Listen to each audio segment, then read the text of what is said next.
What's going on, guys? James from All Hail Internal Combustion. Make sure you like and subscribe. Today we're getting back to one of the cooler projects we have, my 66 LeMans. So I'm having all kinds of issues, but we're going to go ahead and get it fired up and get it moved into the garage. It hasn't ran in probably about a month and a half, maybe two. Anyway, popped a new battery in it. Got my carburetor prep bottle here. And we're gonna go ahead and pop this off. And you guys may have heard me say something about spray paint the paint on. This was spray painted. As you can see, the water pump is already chipping off. Same with the pulley. Now the timing cover, if you notice, is good. I think I actually did that in implement paint. The same with the intake manifold and both the valve covers. And notice the paint is not chipping on either of those. Anyway, let's get this guy prepped up. Get down in them bowls. God, my carburetor's dirty. That's okay, we gotta pull this thing off anyway. I think I'm having some issues here.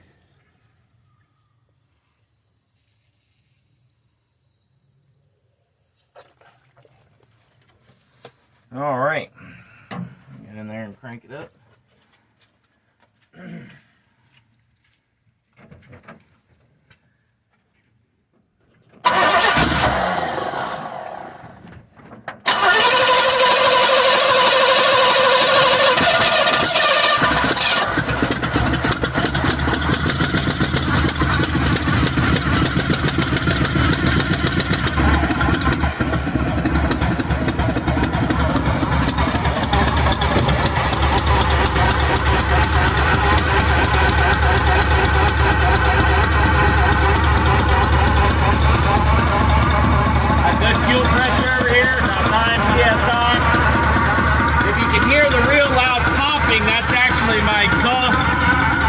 My header gasket keeps blowing out of the side.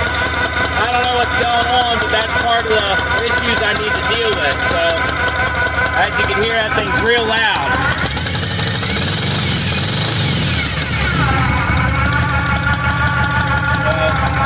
We're going to get this thing pulled in the garage, figure out what's going on with that. I got some other odds and ends I want to take care of on the car too. Parts I had found with moving, and that could just go in the car. But we want to get this thing ready for warmer weather. And it stalled on me. That's all right. It'll start back up.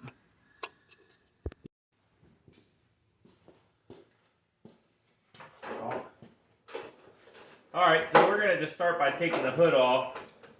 It'll give us a lot more light underneath the hood, so we can figure out this exhaust manifold problem, header problem. I've probably put 3 sets of gaskets on this thing, and I'm tired of getting itchy from the fiberglass, so we're going to cut that stuff off of there too. I wrapped them myself. Can you let this ratchet?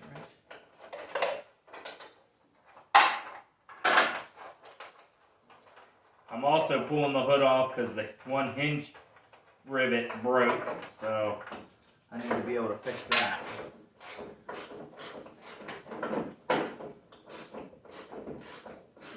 I have pulled this hood off by myself. It is very, very heavy. I had a friend of mine looking at a fiberglass cowl hood for this, but he never got me the information on that. I think the guy only wanted, what, $100? I would have kept the original around, obviously. I'm not throwing the original hood up on this car.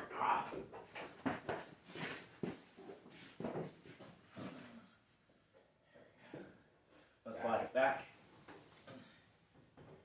I'll get something set underneath that bag. Maybe a block of wood might be better. I'll get a little piece of skid wood.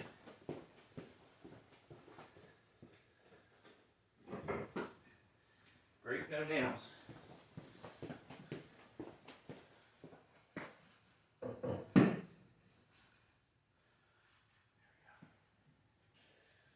There we go. Well, got the hood off. hinges are loose. Yeah, so another part of the project, we have a lot of rot right here underneath of the radiator support.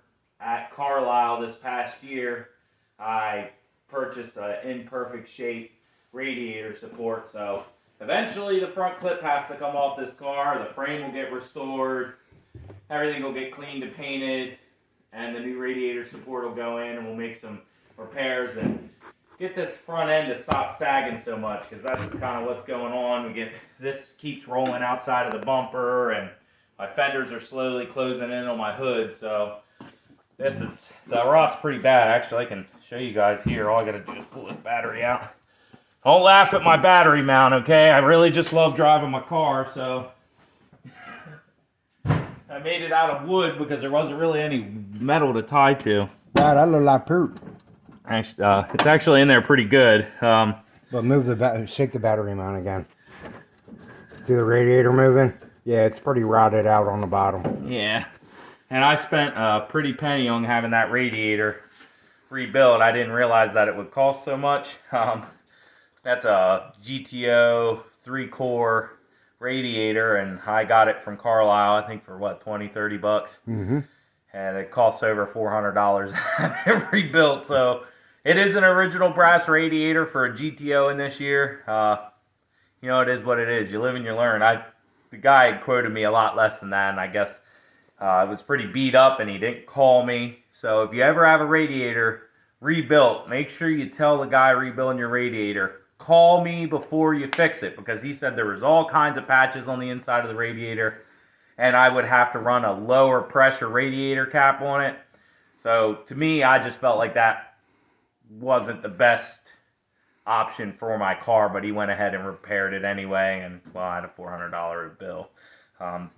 There's been plenty of research that says these brass radiators do better than any of the aluminums.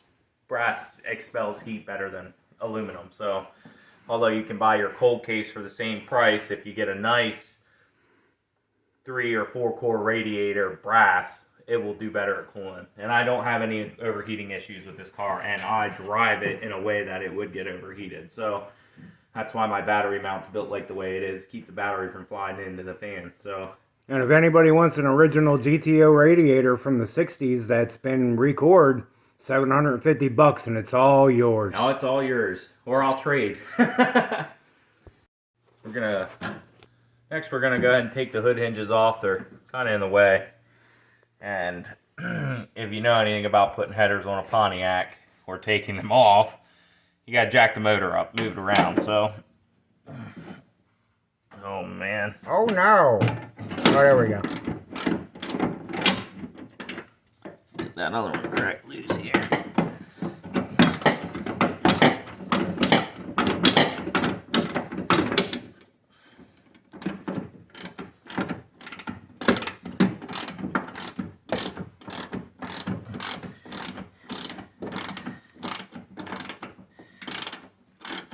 Yeah, so I guess some more history with the car. You know, obviously it was a power brake, power steering car, which is, I don't mind at all. The brakes, I don't think I've done anything to the brakes. Oh, actually, yeah, I rebuilt all 4 drums. Never mind. Scratch that. An issue I had at one point, the harness melted out of here. I had to make a pretty extensive repair, actually, to pull the main harness out and clean the wire up and repin it and put it back in. That was pretty detrimental, but as you can see, I had a bolt in there temporarily. But what I'm going to end up doing is getting a perfect size bolt and a nylon stop, crimping this together so it's tight again. It'll hold up until I can get a fiberglass hood on this thing, because it'd be nice to save some weight. That's for sure. I'm going to thread these bolts back in here. Come over to that side and take care of that side. So we're under the car now. Got it jacked up. There we go. Not any major oil leaks, but she does dribble a little bit. As you can see, I've done transmission pan, the drive shaft. There's my header collectors and the cherry bombs. They tie over on the frame rail. A pretty sturdy system. It's not moving anywhere. So, just give you an idea what I'm doing under here. And there's my exhaust wrap before I put my springs and shocks in it. Yeah, it got ripped up a little bit because it used to scrape when I would go too fast over bumps. So, anyway, I just thought I'd give you a little insight of what I'm getting into under here. Also, got my tubular A-arms here, upper and lower. I redid the bushings. They're adjustable sway bar link. Now, this car is scary without a sway bar on the highway, I can tell you that. Yeah, these springs are out of a 4-door small block Chevelle. You know, if you know anything about GM, everything's nice and pretty much the same. So those are silicone boots for the ball joints, and I painted the drums and new wheel cylinders, new hoses, new shoes. Basically all in the front suspension. I just need to do all my steering knuckles and everything. But the car doesn't drift, actually. It handles pretty well, but I'd still like to replace all this stuff with good replacement parts. These tubular A-arms, they don't sell this kit anymore, but they're polypropylene bushings, I think. Polyurethane. They're from Summit. They're supposed to be like that other really popular, really expensive company. These cost half as much, and they supposedly help with handling. They're a little bit different in angling, and man, it was hard getting that spring compressed in there, I can tell you that. So in the rear, I got some air shocks set up. I keep them at about 180 psi because sometimes I have a lot of people in the car. So yeah, I think my car looks pretty nice from the underside for being old and only partially restored. Anyway, we'll get back to it. So I was underneath. I got my collectors unbolted. I got my starter taken out. My terminal broke under there, so I'm going to have to fix that. That's all fresh wiring. Had the starter out a couple times, messing with the headers, and terminal finally gave way. So now I'm going to go ahead and I pulled the bolts out that I knew I needed to get to from underneath. Yeah, the Pontiac headers, it's miserable putting headers on this car. Anyway, so we're going to pull the spark plug wires off. But at least I think I got it scienced out now, so it should be a little bit easier. Oh, this back one always gets stuck.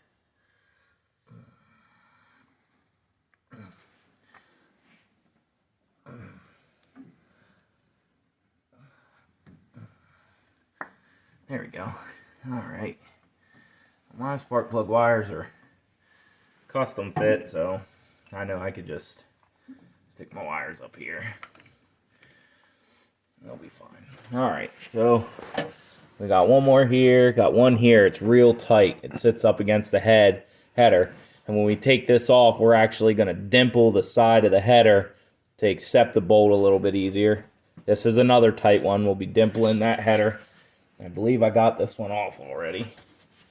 As you can see with the steering column in there. No, I didn't get that one. This one comes off from up top, and the back one's taken off too. So, grab my 3/8 here. Little ratchet. I could get the ones off that I could get the...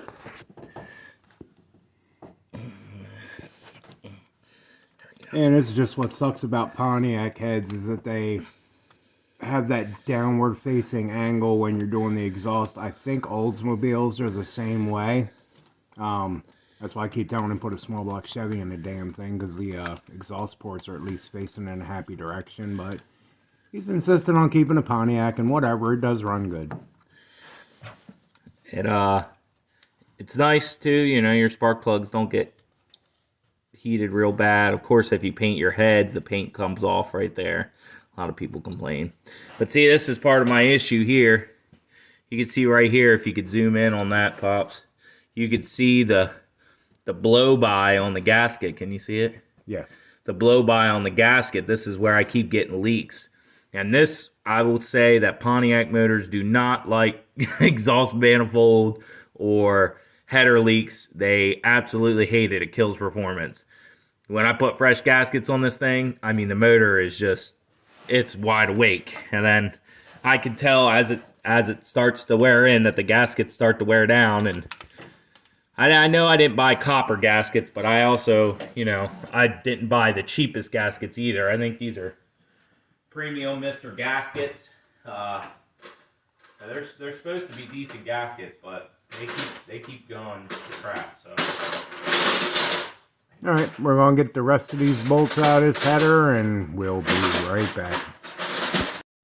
Okay, so got the header unbolted. The Pontiac, they're keyed. We got a chain hooked up to our intake manifold through our head. As we're gonna have to lift this side up. I got the motor mount bolt out, but we're gonna have to lift the motor up like this, slide the header out, hopefully, and then we'll be able to get it out of there.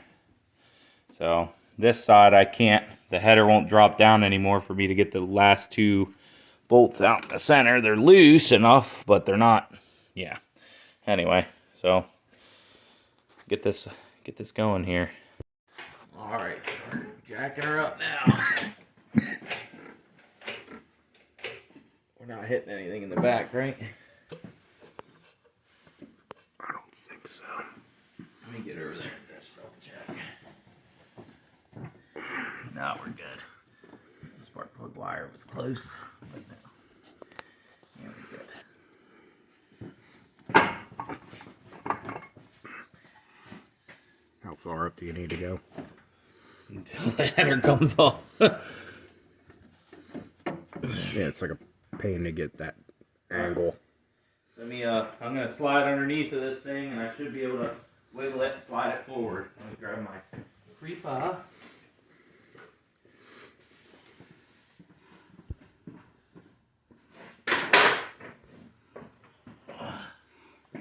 This hole right here is where the head of the bolt's going to eventually go through, and the whole header should drop out.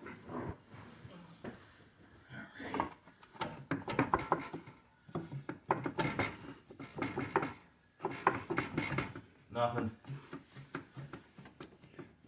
Oh wait, it's hitting a power steering hose. Alright, we'll be right back.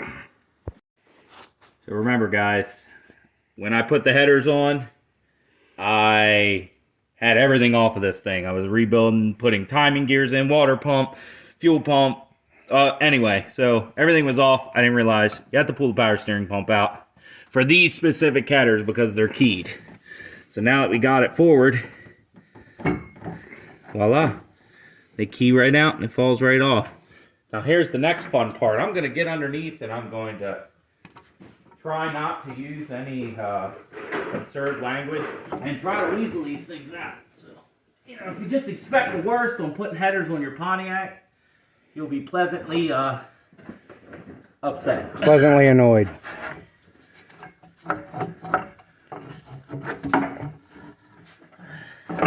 Ooh, look at all the magic powder coming off of it. Oh, it came out like the butter. Okay, well, maybe I have more experience with this than I thought, so. All right. Side one completed. We're going to put the motor mount bolt back in this, and we'll lift up from the other side now. Ooh. And there is where the carbon's been coming out of the header collector on the center port. And Give a video of my nice wrap job. It held up nice. everybody knows white boys can't rap.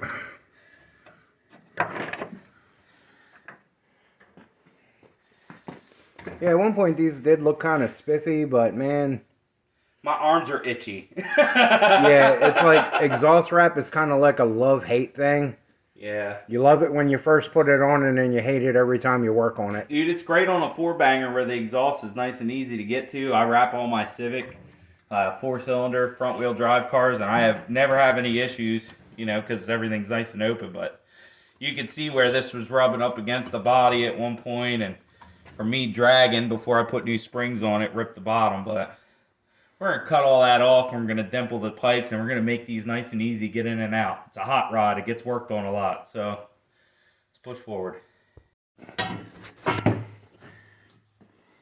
Okay, so what we're doing here is we want to check our flanges for straightness. We probably should have did this when we first put them in, but as you can see right there, that's 6/1000 that's just going through. 6/1000. It gets tight here.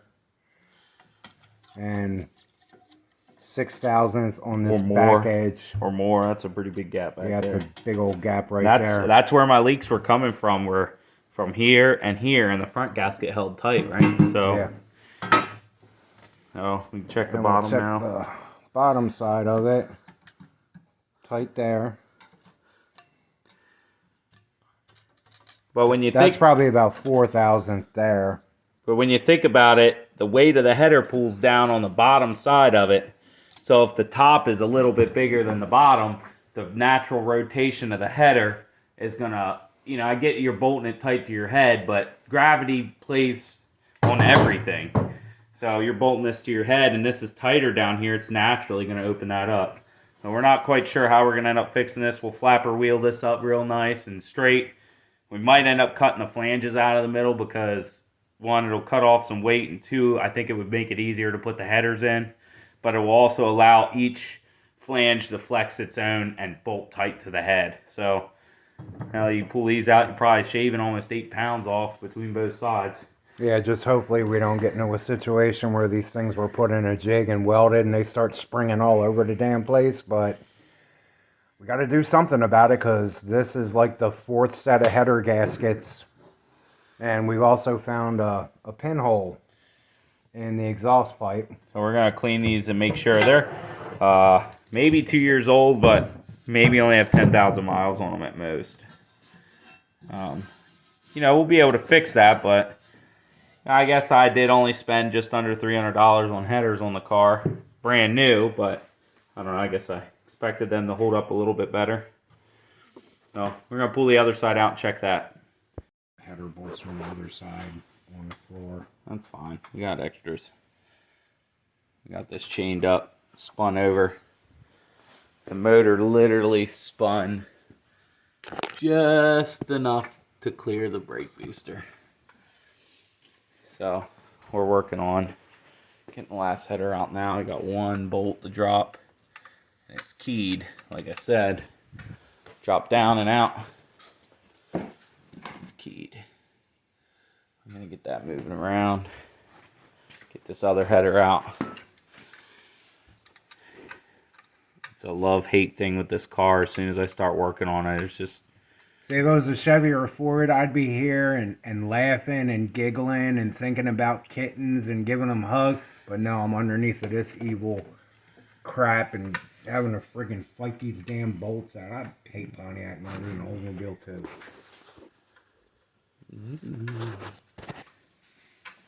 You can stash your tools under here. Okay, no, don't do that, actually.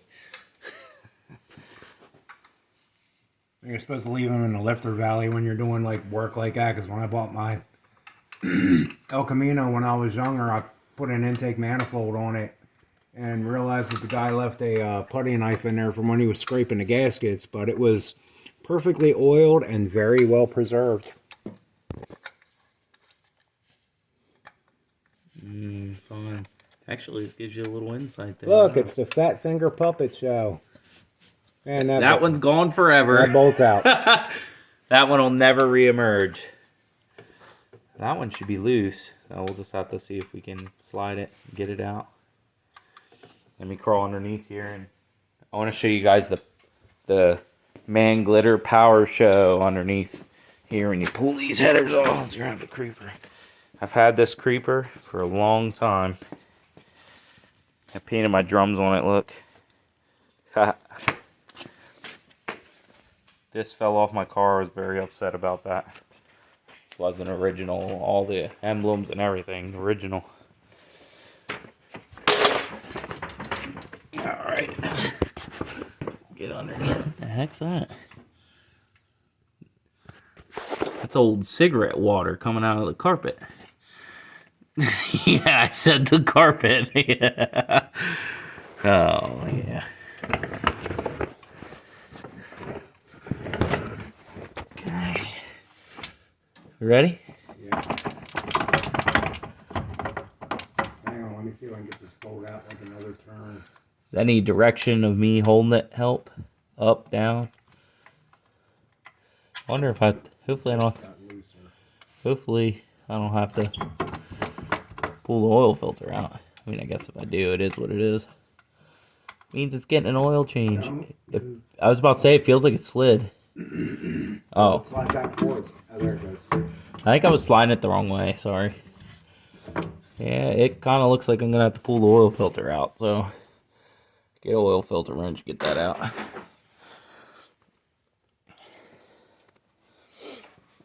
Oh, yeah, slide down here and show you. The worst places for these to rot out's right here and right behind the back tire. As you can see, everything's nice and solid on this. It's really just surface rust. Yeah. Well. And really, the rear floor pans aren't bad in this.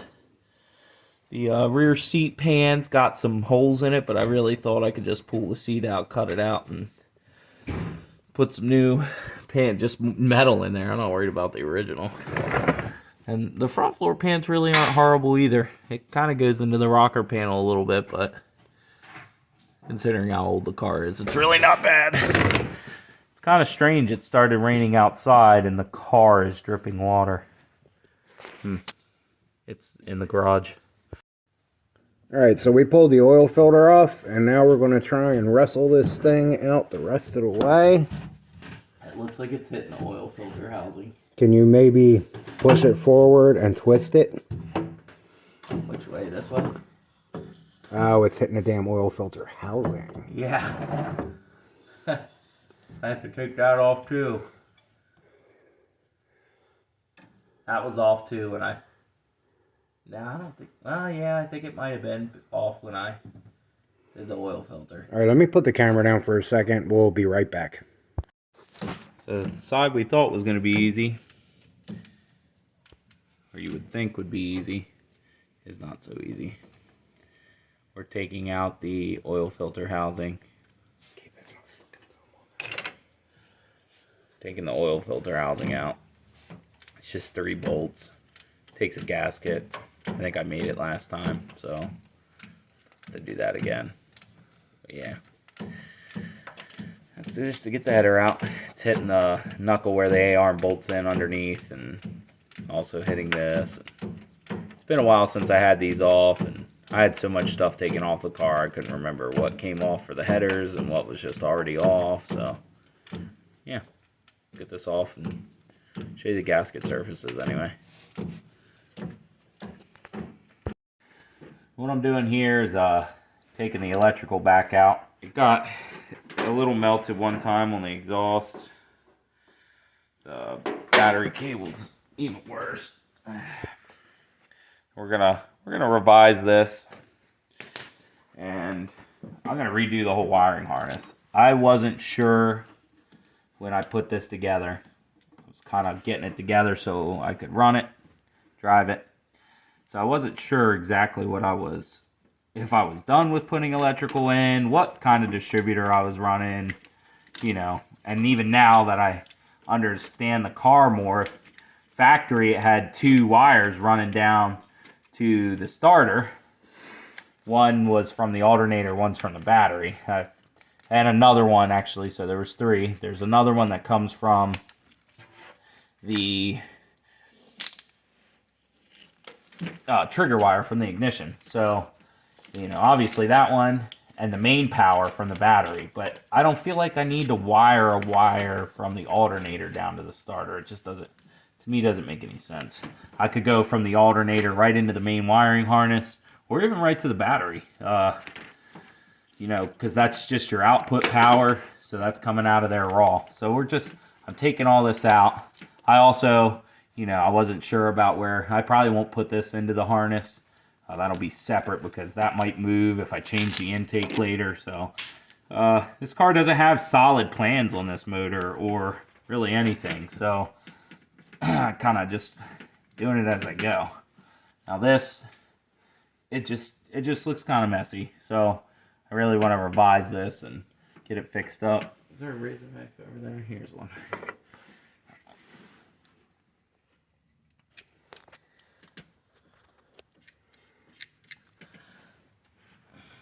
So that's the factory power wire that comes in. So they're like a burgundy color. It's kind of weird, but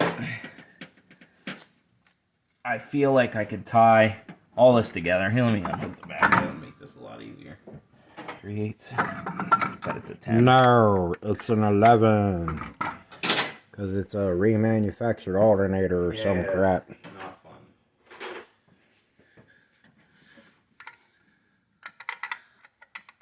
Oh, there's an 11. It doesn't work.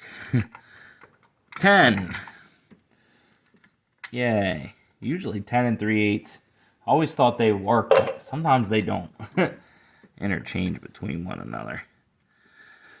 So if you notice, maybe, this is an internally regulated alternator. This is actually an upgrade. I wouldn't say upgrade. More of a convenience thing and eliminating things off your firewall. And this is a way more common alternator as well. I mean, how long? Maybe 30 years like this? Everything General Motors from probably like 1974 or 3, almost up into the 80s. Well into the 80s probably. Oh, got this. Taking this apart.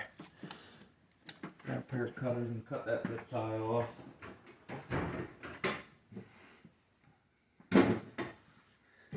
Yeah, just trying to, these are a little rusty. So just trying to pretty it up. You know, everything's painted. You know, after it has a bath, it's really, really nice. So, jeez. I just cut like 15 zip ties with that. Yeah. It's like I need to buy a pair of cutters.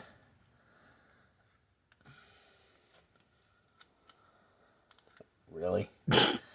This zip tie is really must be living really good there. Okay. Moving on. So, unwrap this. This is what I was really wondering what was going on. It just seems like a big, extra bunch of wire. That was another thing, is that I planned on relocating the alternator to the other side of the motor at some point. I obviously didn't do that very quickly.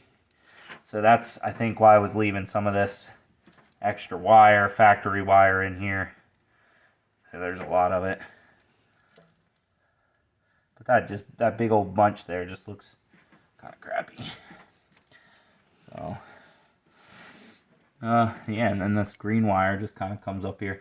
So we're going to just unwrap this, kind of trace the wires, see where they go. You know, this might not actually be, might be part of the old ignition system or something. We'll see. When I got the car, I rushed a little bit. Yeah, see, that's a green power wire. That's the old water temperature sender wire. Yeah, so that can be eliminated because we're mechanical. I like to run mechanical gauge stuff. So, and I think that was just an idiot light anyway, wasn't it? Yep. Yeah, this car just had idiot lights, so it told you when your oil pressure was low and told you when... It told you when it was too late. Hey, by the way, hear that knocking? Yeah, that's you ain't got no oils. So this was another, like, obviously I got a repair here. I think this is where all of these splice together, which this is why I was saying I don't think it's necessity that this wire runs down to the starter and then to the alternator. Just, to me, doesn't seem like really a great idea. So one of these is a trigger. This is the trigger wire. We'll trace it back. That's important. But then the other wire can get eliminated. So this is obviously not the trigger wire here. It's all wired together. Yeah, here, right here.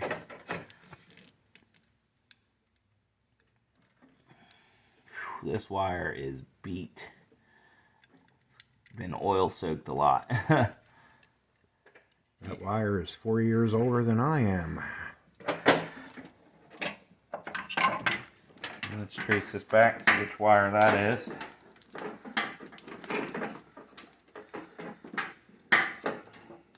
The way I see it, if I need direct power, I can run a direct line to my battery, and I think, you know, then I don't have to worry about it getting overheated down at the header. So, yep, that's my trigger wire.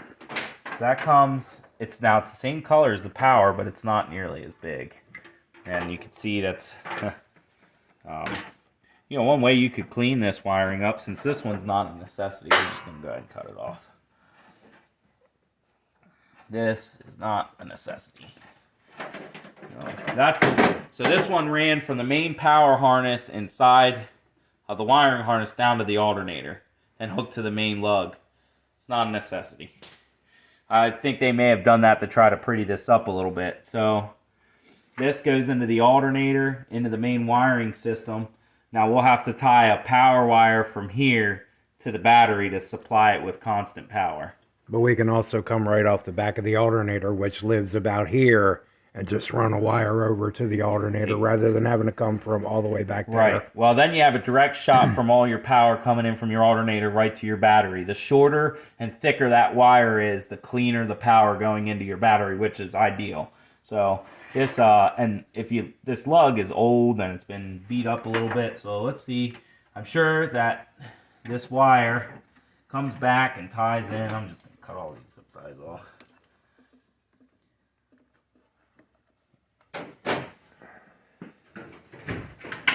I can't believe we don't have a real pair of cutters. Wire cutters. We did. Yeah, bottom drawer. Oh, I see them. 8 pair. That works. These are those old Craftsman stacked steel ones. So, what's nice about these old cars is the electrical here is minimal. You know, the wiring for the lights is its separate thing, and that's been, I think, revised a couple times already now with the front marker lights.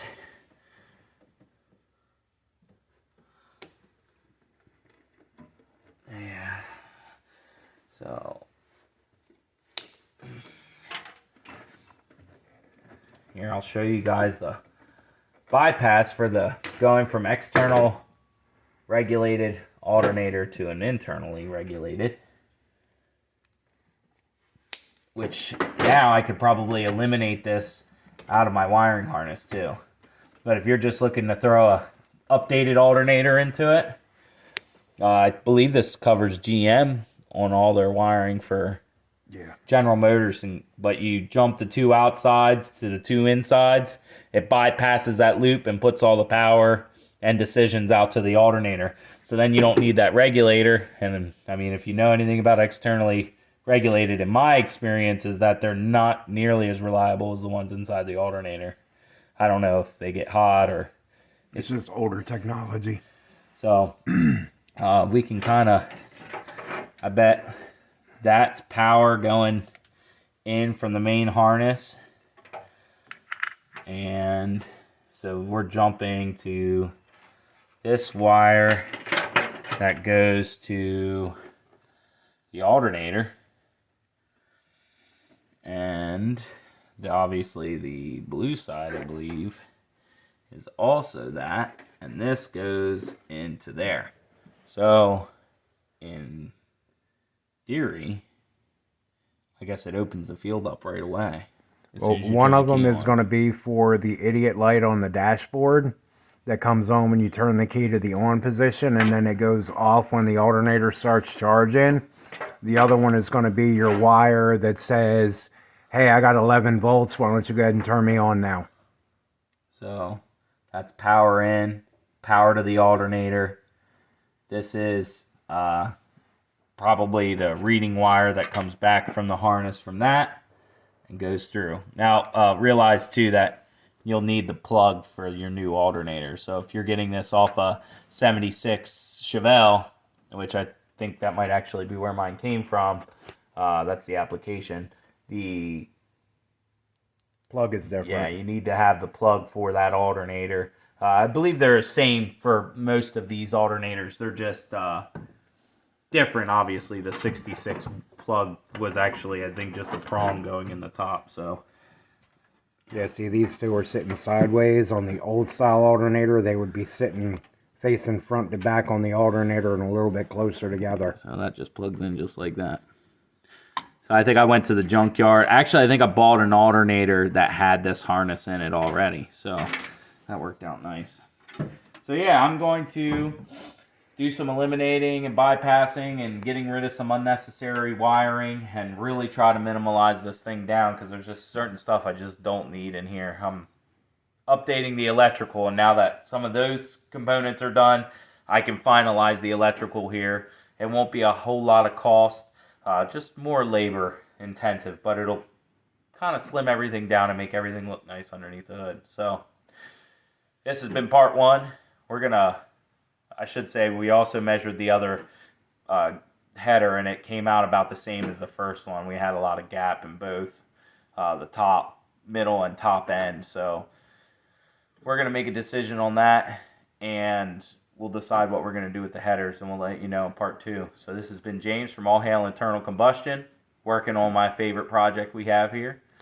Make sure you like and subscribe, and we'll see you next time.